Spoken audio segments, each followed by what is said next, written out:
cernía. No. Vamos a ver. No. Esa palabra, ¿cómo era? Si era esas. El sol se cernía. ¿Quién dice cernía hoy en día? Suena casi a receta de bizcocho. A ver, el sol caía. No, demasiado típico. El sol se derramaba. Uf. Fuera. Sí, hola mamá. Sí, todo bien. ¿Qué pasa? ¿El router? Sí, vale. ¿Qué luz parpadea dices? La que parece un planeta pequeño. No. Esa no, es la de descendido. Hay una que parece como si fuese una arroba con flechas o algo así. Vale, que no sabe lo que es una arroba. Vale, vamos a empezar de nuevo. ¿Ves ese botón de apagar y encender? Dios mío. Bienvenidos un día más a Trazo de Tinta. Bienvenidos a un nuevo episodio. Un podcast donde la escritura real, con sus luces y sus sombras, y con routers que no funcionan. Soy Alex, y lo que acabáis de oír es un fragmento dramatizado, pero dolorosamente real, de lo que es un martes cualquiera. Y precisamente vamos a intentar hablar de esto. De cómo demonios se supone que debemos construir mundos de fantasía, tejer dramas complejos o pulir un verso cuando la realidad insiste continuamente en aporrear a la puerta. Hoy vamos, pues, a escribir con la vida en llamas. Y no me refiero a una llamita poética. Me refiero a un incendio de 5 alarmas con la manguera rota. Esto tipo edificio Windsor, tipo Die Hard. Un episodio que quizás sea un poquito denso, pero que me gustaría tratarlo como si fuese como un manual de supervivencia. Así que si puedes, coge un cuaderno. Y es que nuestro plan de batalla hoy tiene 4 fases muy importantes. El primero sería, llamémoslo, la autopsia de la culpa. Vamos a intentar entender por qué nos sentimos tan mal cuando no escribimos. Segundo, la caja de herramientas de un escritor de guerrilla, por ejemplo, donde os daré 5 estrategias prácticas y desglosadas para poder escribir en medio del caos. Tercero, veremos una disección triple sin anestesia, donde vamos a intentar reventar 3 de los mitos más dañinos sobre la creatividad. Y para terminar tendremos un taller de alquimia en directo, donde convertir una anécdota estúpida de mi semana en literatura. ¿Listos? Vamos a por ello. Muy bien, empecemos por el principio, ¿de acuerdo? El sentimiento. Esa punzada en el estómago cuando acaba el día y no has escrito una sola palabra. Esa voz que susurra impostor. La culpa.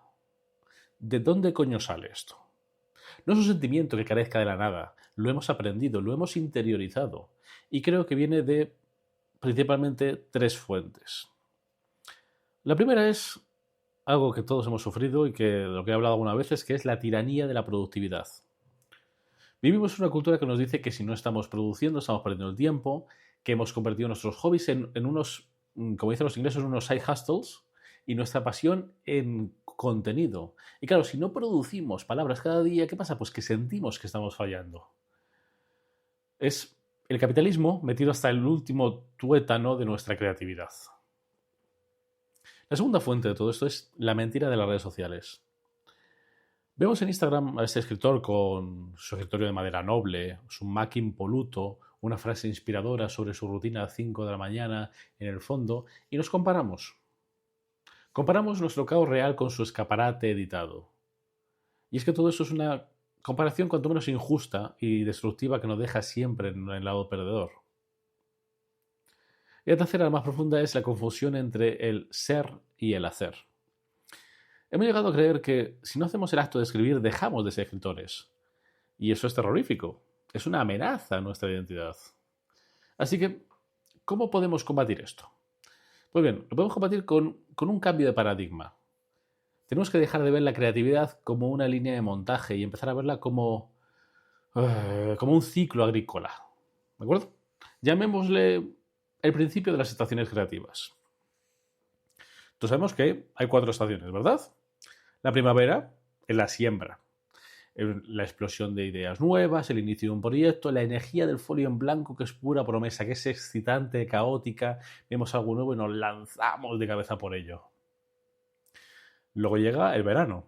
El verano es el crecimiento, el trabajo duro, el día a día, poner palabras una detrás de otra, regar el proyecto, quitar las malas hierbas de las frases que no funcionan y un trabajo de constancia que muchas veces es agotador. Luego llega el otoño y en ese otoño llega la cosecha, la fase de la relectura, la edición, el pulido. Recoges los frutos de tu trabajo, ves la forma final de tu obra y la preparas ¿para qué? Para poder compartirla. Y al final, como un punto más importante, viene el invierno, el barbecho, el descanso. Y es que la tierra necesita reposar para volver a ser fértil. El escritor también. El invierno no es no hacer nada. El invierno es una fase de absorción, es leer vorazmente, ver películas y series, analizar sus guiones, tener conversaciones largas, es aburrirse, es vivir.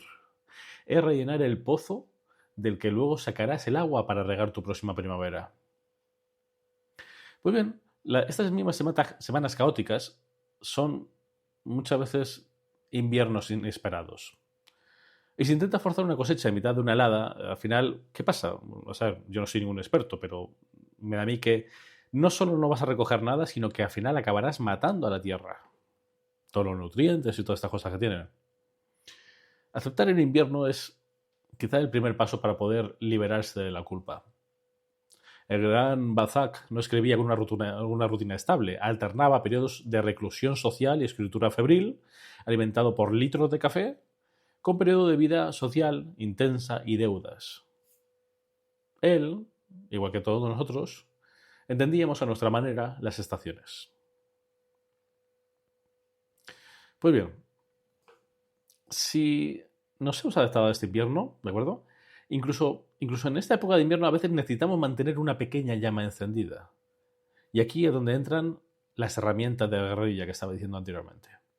Unas herramientas de guerrilla que no son para construir una catedral, una catedral, mejor dicho, en un día, sino para poner un solo ladrillo.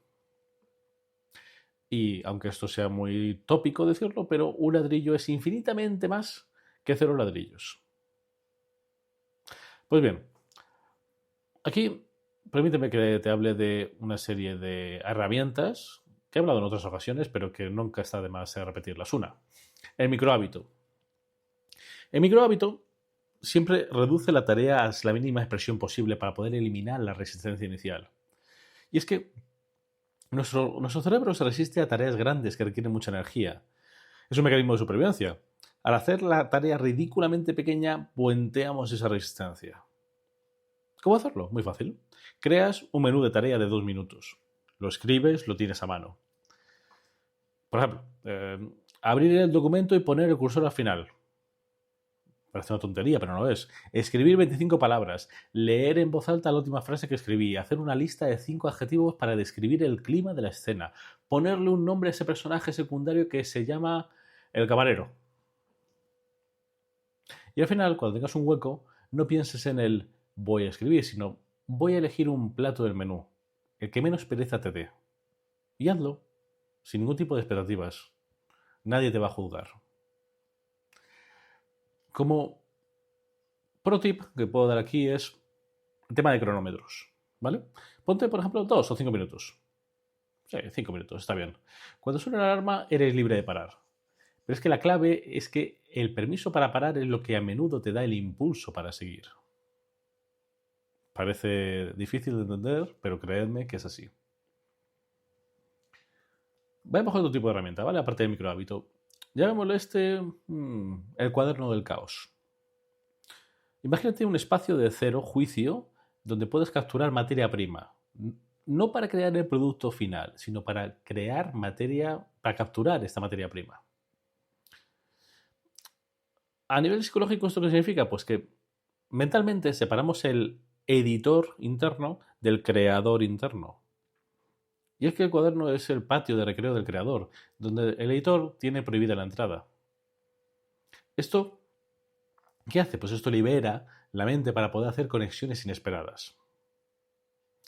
¿Cómo hacerlo? Muy sencillo. Cómprate una libreta, de las más baratas. Que no te dé miedo estropearla, o si no, o si eres más de la parte de tecnología, pues coge una aplicación simple de notas. Y conviértete en un espía de la realidad, ¿de acuerdo? Con una única misión, que es robar fragmentos. ¿Y qué robar? Pues mira, diálogos que escuches al vuelo, texturas, por ejemplo, la superficie rugosa de una pared, olores, el olor de ozono antes de una tormenta, la jerga de una profesión, nombres curiosos que tú ves en un buzón. Esto, si lo haces, por ejemplo, una vez a la semana, eh, bueno, o tan a menudo como puedas, luego cuando tú te juntas una vez a la semana y te pones a leer durante, digamos, 15 minutos, te pones a leer este mismo cuaderno del caos, es una forma increíble de poder abonar tu subconsciente.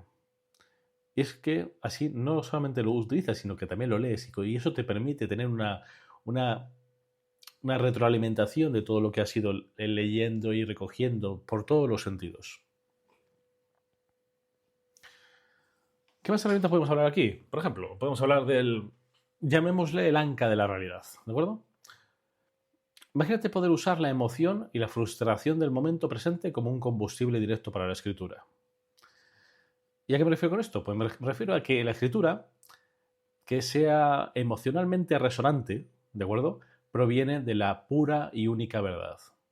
Y no hay nada más verdadero que la frustración que sientes cuando estás en un atasco. Por ejemplo, ¿vale?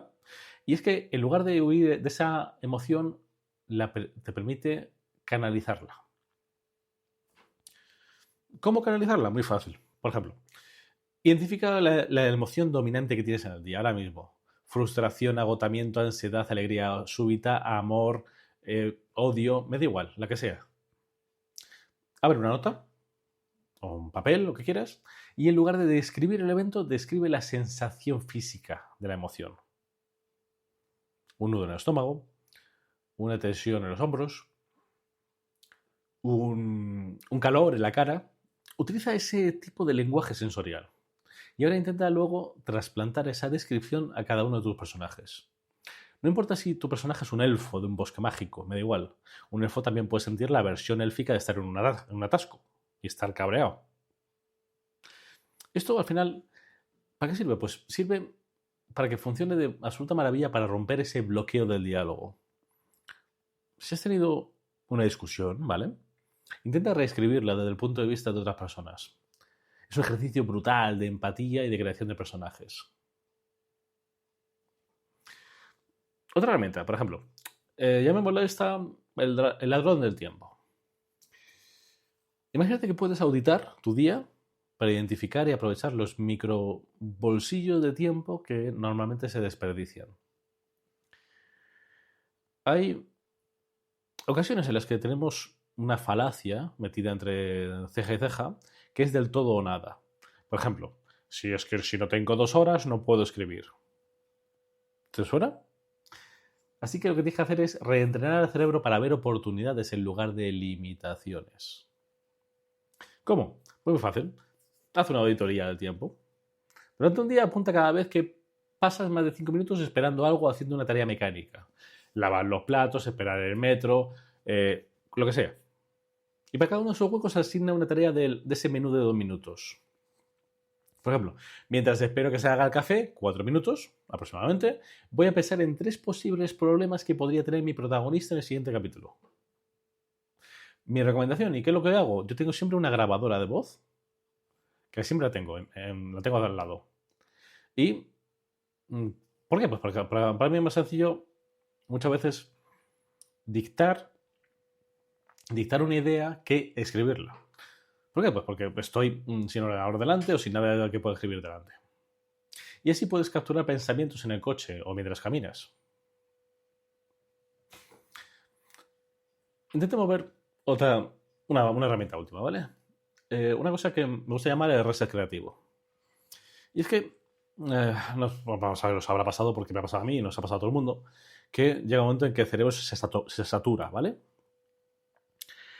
Y para poder evitar esta saturación o para poder solucionarla, una vez que ya se ha llegado al límite, la mejor forma que yo he experimentado es el cambiar a una actividad creativa diferente y de bajo riesgo. Eso es lo importante para poder recargar estas baterías. A ver, permitidme que me explique un poquito aquí, ¿de acuerdo? La escritura, al fin y al cabo, utiliza ciertas, sin ponernos demasiado pretenciosos, utiliza ciertas redes neuronales muy específicas. Cuando están agotadas, forzarlas es, llamémosle, contraproducente. Una actividad diferente, que se pueda ser visual, musical, kinestésica, activa otros tipos de redes, permitiendo que las de escritura descansen y se recuperen. ¿Cómo? Pues muy fácil. Tienes que hacerte... Te digo lo que hago yo, ¿de acuerdo? Te haces una lista de posibles resets. No pienses en el momento. Imagina porque ese momento no vas a tener energía, pero intenta dibujar en ese mapa, como si fuese un mapa del mundo de ficción, por ejemplo, un collage de revistas viejas que representen el mood de la novela, crear un playlist de canciones para un personaje, cocinar una receta nueva siguiendo los pasos con una atención plena. Al final, esos tipos de resets que no son 100% escribir, tienen algo en común, que es pues, que tenemos que tener unas expectativas cero de resultado. Simplemente es jugar, es desconectar. Es lo que tantas veces se dice de no, salte, date un paseo, que te dé el aire, que esto a lo loco no viene muy bien. Pues igual. Y es que este paseo al final es quizá el reset creativo más antiguo y poderoso. Sin móvil, sin podcast, solamente caminar, dejar que la mente divague. Dickens, Thoreau, Woolf, todos eran caminantes compulsivos. Yo también lo soy, obviamente no estoy a su nivel, pero os puedo asegurar que funciona. Pues bien, ya tenemos todo esto, ¿de acuerdo? Entonces ahora vayamos un poquito más adentro y ahora bisturí en mano, que sabéis que me gusta, vamos a por los distintos tumores. Por un lado, ¿cómo podemos hacer esta disección triple? Sin ningún tipo de anestesia, ¿de acuerdo? De todos estos mitos. Hay un mito muy habitual que se llama, bueno, mucha gente lo llama, no sé si todo el mundo lo llamará así, pero mucha gente lo llama como la inspiración divina. Ya hemos dicho en las otras ocasiones que la inspiración es basura, ¿vale? La inspiración no es la cerilla que enciende el fuego, es la gasolina que echas a un fuego que tú ya has encendido con el trabajo duro de frotar con 2 palos con una yesca. El trabajo precede a la inspiración. Siempre. Y la inspiración, cuando llega, te recompensa. Imagínatelo como el postre, no como el primer plato. Nunca como el primer plato. El segundo mito es el del... uno que me hace mucha gracia, que es el espacio sagrado. La idea de que necesitas una habitación para ti solo, con una puerta de roble, una ventana con vistas, un silencio sepulcral, unas montañas nevadas al fondo, una manta de... Todo eso es mentira. ¿Sabes dónde escribió J.K. Rowling gran parte de Harry Potter? En cafés, con un bebé al lado, porque era el único sitio donde podía estar. ¿Sabes dónde, por ejemplo, escribió, en decirte, Dalton Trumbo, guionista de Espartaco cuando estaba en la lista negra de Hollywood? En la bañera. Sí, en la bañera. Tu espacio de escritura no es un lugar físico, es un estado mental. Es la capacidad de crear una burbuja de concentración a tu alrededor, que dure 10 minutos en el tren o 3 horas en una biblioteca. Eso da igual. El ritual, yo qué sé, ponerte unos cascos con música concreta, prepararte un té, es mucho más importante que el lugar. Y el último mito, que muchas veces también se menciona, es el mito de la originalidad. Y es que, en mitad del caos, de la sobreestimulación que tenemos, la pasión por ser original es paralizante. Es que esta idea ya está muy vista, es que esto suena a tal autor. Vale. Yo he hablado muchas veces de que hay que intentar tener una voz propia, pero también hay que decir basta a veces. Sin ir más lejos, el predicador y escritor Austin Kleon, siempre me equivoco con su apellido, lo dice claro en un libro que dice roba como un artista. Y dice una frase que me gusta mucho, dice, nada es original, todo se construye sobre lo que vino antes. La creatividad no consiste en crear algo de nada, consiste en conectar cosas que ya existen de una manera nueva y personal. Y es que al final, eh, tu voz, mm, tu voz única, tu voz propia, no solamente nace de tus ideas únicas, también nace de tu perspectiva única sobre ideas universales. Y es que esa perspectiva se une de tu vida caótica y real. Y a veces, aunque sea mal dicho, pero tu caos es tu superpoder, es tu fuente de originalidad. Por lo que, claro, tienes que tener tu voz propia, pero no a costa de quedar en un parálisis absoluto. Pues bien, hasta aquí mucha teoría, ¿de acuerdo? Intentemos ir un poquito a la práctica. Os voy a enseñar cómo transformar la mierda en abono. ¿Vale? Recordar esta llamada ficticia con mi madre sobre ruta del principio, ¿de acuerdo? Una anécdota que es mundana, que es frustrante, que es nada literaria a primera vista. Vamos a intentar convertirla en algo. Vale, a ver. Primero, los sentidos. ¿Qué había? El sonido de mi respiración impaciente, el tacto del frío móvil contra mi oreja, el olor a café recalentado por 27ª vez del día en mi taza, la visión del cursor parpadeando burlón en una pantalla. Luego, la emoción. No era frustración, es una mezcla de amor por mi madre, culpa de impaciencia, sensación de tiempo que se escapaba como arena entre los dedos. Y luego, el subtexto. ¿De qué iba la conversación? No iba de router, iba de la distancia, de una brecha tecnológica, de la incapacidad de poder resolver un problema simple a distancia y de la vulnerabilidad que eso implicaba. Pues bien, intentemos imaginarnos que vamos a escribir un párrafo, ¿vale? No voy a pensar, solamente lo voy a escribir. A ver, vamos a ponerlo por aquí. Vamos a decir... la voz de su madre llegaba a través del teléfono.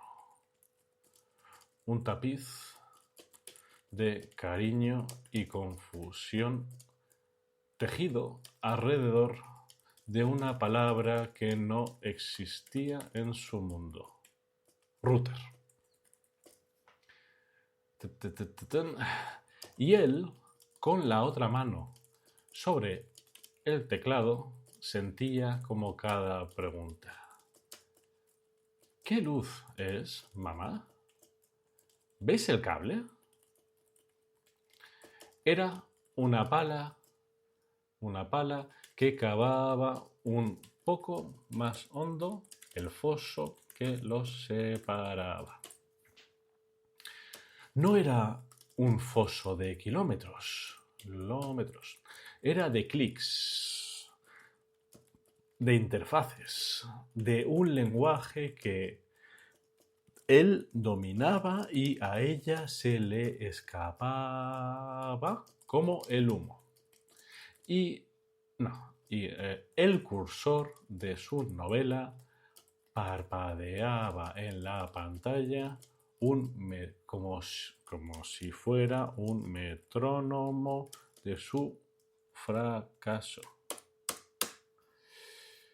Podía matar dragones en la página 300, pero era incapaz de entender una luz al otro lado de la ciudad. ¿Veis? Hemos cogido una llamada tonta y la hemos convertido en una reflexión sobre la distancia, sobre la tecnología y sobre... no sé, sobre la impaciencia y la impotencia. Eso es el ancla de la realidad. Eso es la alquimia. Y podéis hacerlo, al final, con cualquier cosa que os pase. Pues bien, con esto llegamos al final de este manual de supervivencia. Espero que cuanto menos os sintáis, ¿cómo decirlo? Un poquito más alineados, inspirados, armados para que vuestra próxima semana sea un poquito menos caótica. Al final tenéis que recordar una cosa muy importante. ¿Y qué cosa tan importante es? Pues la cosa tan importante es que no sois máquinas, sois agricultores de historias. Tenéis que respetar vuestras estaciones, liberaros de la culpa. Así que usad las herramientas de la guerrilla, el microhábito, el cuaderno del caos, el ancla de la realidad, el ladrón del tiempo y este reset creativo. Reventad los mitos de la inspiración, el espacio perfecto y la originalidad. Y sobre todo, aprended a ver el oro en el barro de vuestro día a día. Eso quizá sea lo más importante que yo os pueda decir hoy. El reto, que como sabéis siempre me gusta mandar retos y deberes, para esta semana es muy simple. Elige solo una de esas herramientas que hemos visto y aplícala durante 3 días. Me encantaría leerte y que me contaras qué tal te ha ido. Búscanos en Escritura Sin Piedad, en TikTok, en Instagram, en Facebook, en LinkedIn, en todos los sitios y comparte tu experiencia conmigo. Así que gracias hasta ahora por acompañarme en esta trinchera. Esto ha sido Trazo de Tinta. Nos oímos la semana que viene. Sé que este capítulo no habrá salido como promo en las distintas redes. Una semana caótica, como bien estaba diciendo al principio. El próximo capítulo tendremos martes, tendremos una entrevista con otra persona encantadora. Así que nos vemos el próximo día, la próxima semana. Y hasta entonces, escribid. O quizá no. Pero hagáis lo que hagáis, seguid siendo escritores. Chao, chao.